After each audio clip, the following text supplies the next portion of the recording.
Hi, I'm Incretin Mimetics. What are Incretin Mimetics? I am anti-diabetic agents that act like incretin hormones such as glucagon-like peptide 1 or GLP-1. They bind to GLP-1 receptors and stimulate glucose-dependent insulin that the body usually produces naturally to stimulate the release of insulin in response to a meal. I am used along with diet and exercise to lower blood sugar in adults with type 2 diabetes only. Drugs in the incretin mimetic class include exenatide. Brand names are Bieta, Bieta prefilled pen, Bidorion, and Bidorion B-size. Chemical name for exenatide is this. Another is liraglutide, and the brand name is Victoza. And the chemical name for this is another is sitagliptin. Brand names of sitagliptin are Janovia, Janomet, Janomet XR, and Juvisync. Chemical name for this is another is saxagliptin. Brand names for saxagliptin are Ongliza and Combligase XR.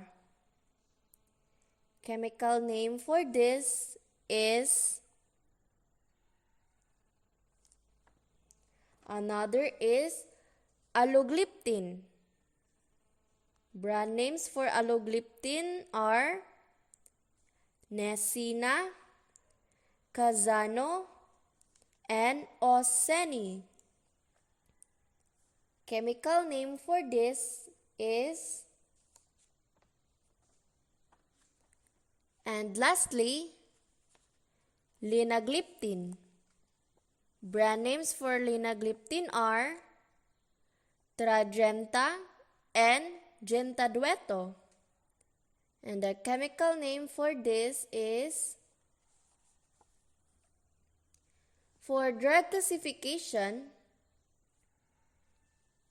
in exenatide, in therapeutic, it is diabetes mellitus type 2.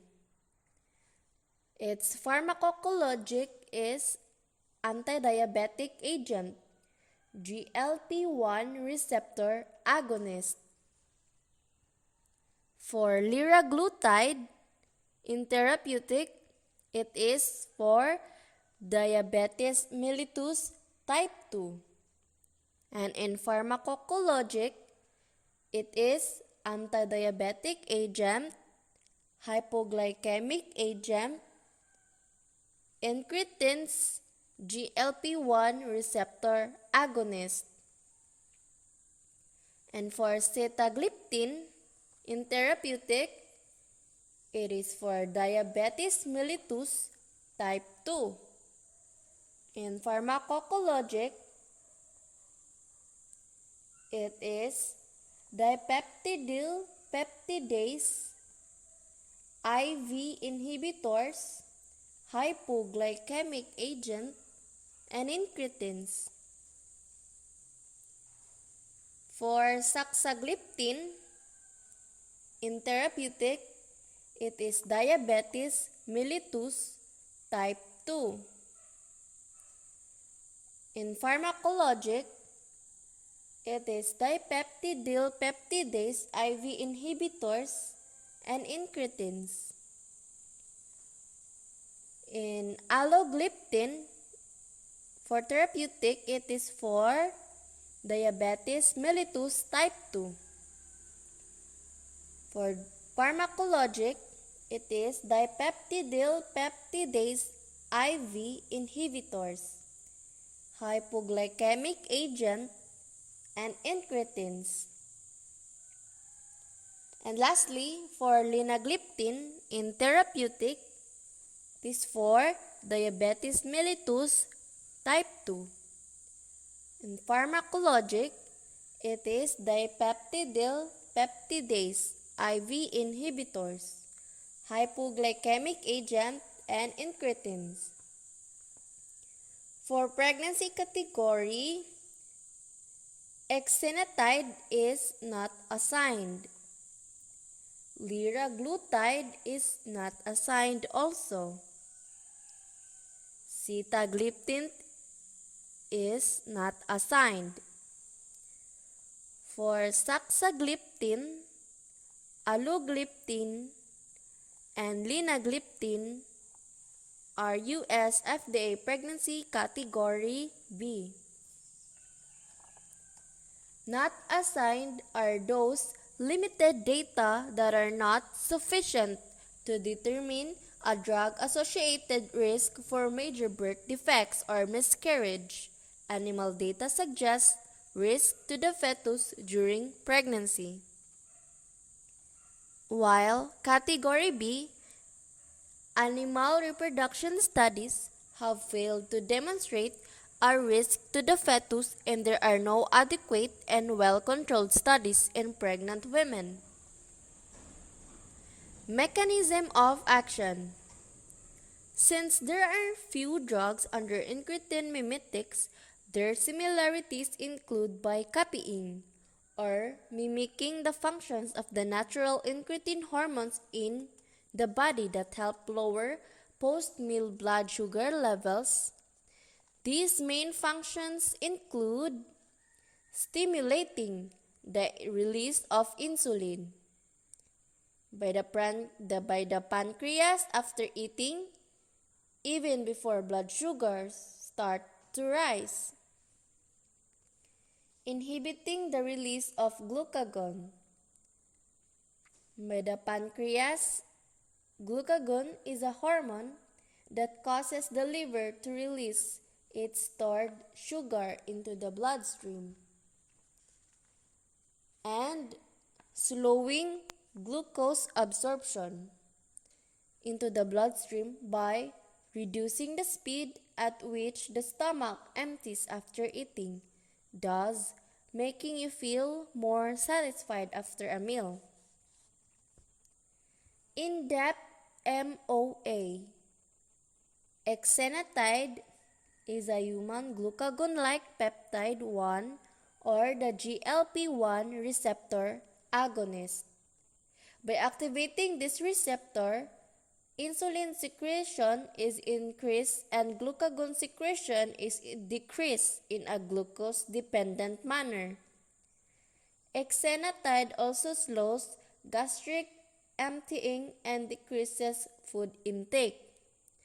These effects work synergistically to improve glycemic control by reducing the likelihood of hyper and hypoglycemia.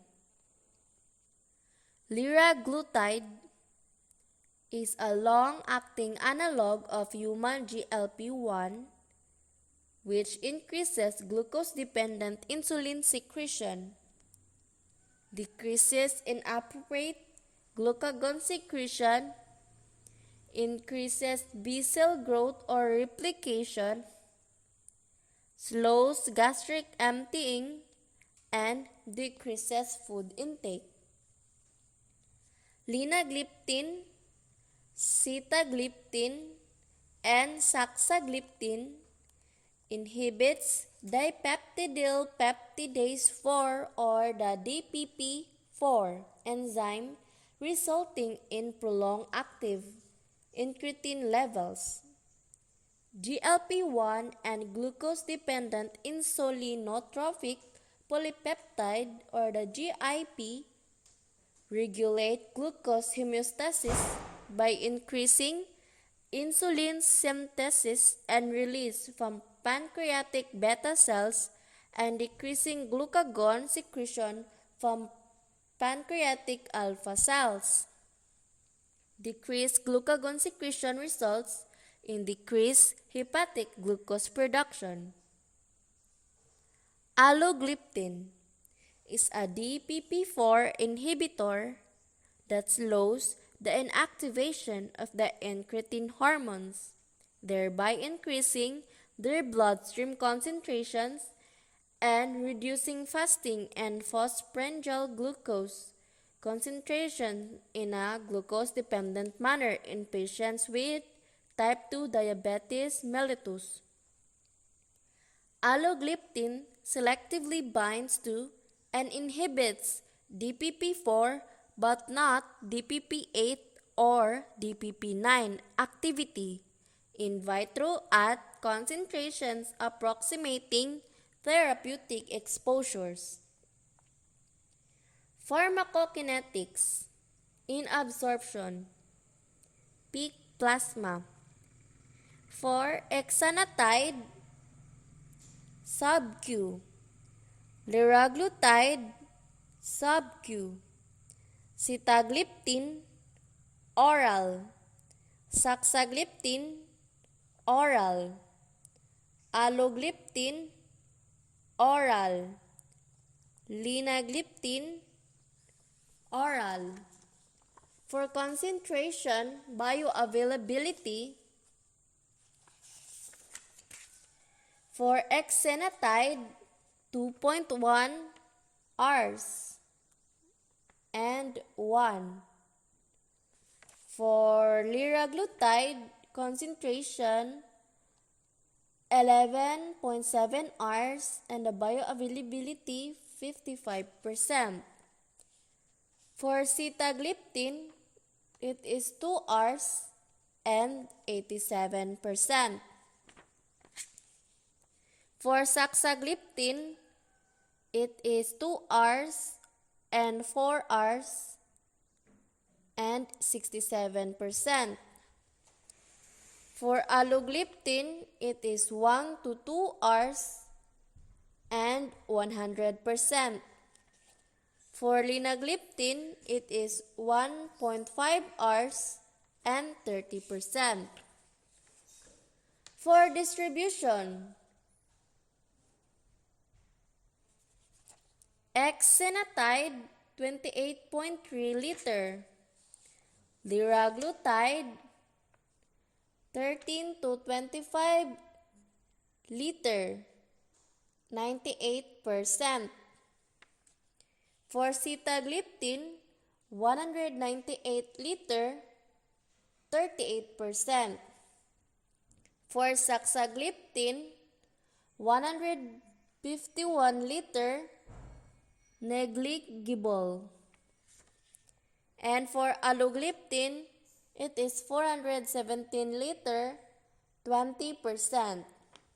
And for linagliptin, 1,110 liter, 70 to 80%.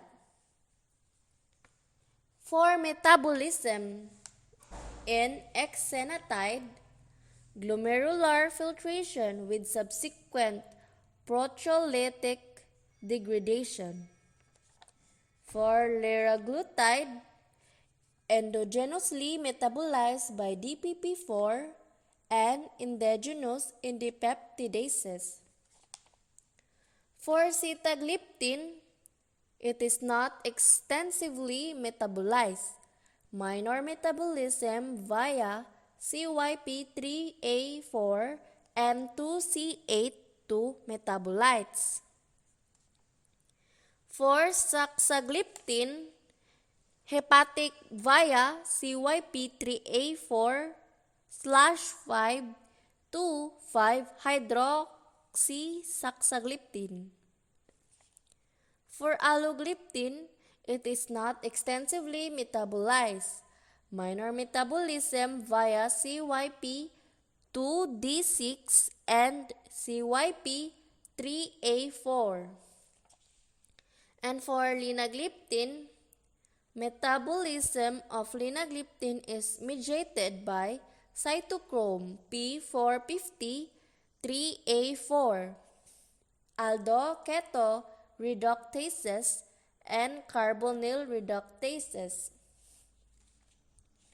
For excretin, half-life, clearance, and mode. Exenatide half-life is 2.4 hours, clearance is 9.1 liter per hour, and the mode is urine. For liraglutide, it is 13 hours, 1.2 liter per hour, and urine 6%, feces 5%. For sitagliptin, 12.4 hours, 350 ml per minute, urine 87%, feces 13%. For saxagliptin, 2.5 hours and 3.1 hours, 14 liter per hour, urine 75%, feces 22%. Alogliptin, 21 hours, 9.6 liter per hour, urine 76%, feces 13%. And lastly, for linagliptin, 155 hours, 374 ml per minute, urine 5.4%, and feces 8.47%. Indications. Incretin Mimetics drugs are indicated as an adjunct to diet and exercise to improve glycemic control in adults with type 2 diabetes mellitus and to reduce the risk of major adverse cardiovascular events in adults with type 2 diabetes mellitus and established cardiovascular disease. For contraindications in exenatide, history of severe hypersensitivity to exenatide or any product components. For liraglutide, contraindicated in patients with a personal or family history of medullary thyroid carcinoma or in patients with multiple endocrine neoplasia syndrome type 2. Contraindicated in patients with a prior serious hypersensitivity reaction to liraglutide. Sitagliptin, history of a serious hypersensitivity reaction to sitagliptin, such as anaphylaxis or angioedema. There is no contraindications for saxagliptin. And for alogliptin, history of a serious hypersensitivity reaction to alogliptin-containing products, such as anaphylaxis, angioedema, or severe cutaneous adverse reaction. And lastly, for linagliptin, history of hypersensitivity reaction to linagliptin, such as urticaria, angioedema, or bronchial hyperreactivity. Side and adverse effects, categorized per body system. Central and peripheral nervous system, headache and dizziness. For respiratory system, nasopharyngitis, cough, upper respiratory tract infection. Cardiovascular system, increased heart rate and peripheral edema. Gastrointestinal system, increased serum lipase, nausea, diarrhea, constipation, dyspepsia, vomiting, decreased appetite, and indigestion. For genitourinary system, urinary tract infection. For integumentary system, injection site reaction. For endocrine system, hypoglycemia and increased uric acid. And lastly, for the body as a whole, general, obesity, and increased sweating. Now let's go for the nursing responsibilities, the before, during, and after. So, before, nursing assessment. First, assess for contraindications or cautions. Example given, history of allergy to the drugs, pregnancy and lactation status, severe renal or hepatic dysfunction, and etc., which are contraindications in the use of these agents. Second, perform a complete physical assessment to establish baseline status. Third, monitor blood glucose levels as ordered to evaluate effectiveness of drug and glycemic control. Fourth, monitor results of laboratory tests, including urinalysis for evidence of glycosuria and renal and liver function tests, to determine the need for possible dose adjustment and evaluate for signs of toxicity. During, first, administer the drug as prescribed in the appropriate relationship to meals to ensure therapeutic effectiveness.